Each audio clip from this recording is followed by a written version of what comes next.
एक देश एक निवडणूक घटना दुरुस्ती विधेयक आज लोकसभेत सादर होणार, विरोधकांच्या भूमिकेकडे लक्ष। हिवाळी अधिवेशनाचा आजचा दुसरा दिवस, परभणी आणि बीडच्या मुद्द्यावर विरोधक सत्ताधाऱ्यांना घेरण्याची शक्यता, तर उद्धव ठाकरे विधान परिषदेत उपस्थित राहणार। नाशिकमध्ये छगन भुजबळ समता परिषदेच्या कार्यकर्त्यांशी साधणार संवाद, मंत्रिपद न मिळाल्यानं नाराज भुजबळ काय भूमिका घेणार याकडे संपूर्ण राज्याचं लक्ष।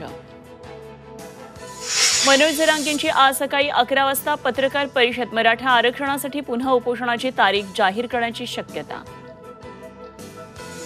बाबा सिद्दीकी हत्येचं नक्षली कनेक्शन, आरोपी शुभम लोणकरनं घेतलं झारखंडमधल्या नक्षली परिसरातून प्रशिक्षण, पोलीस तपासातून धक्कादायक माहिती उघड। राज्यात थंडीची लाट, बहुतेक शहरांचं तापमान 10 अंशांखाली, थंडीची लाट गुरुवारपर्यंत कायम राहण्याचा हवामान विभागाचा अंदाज।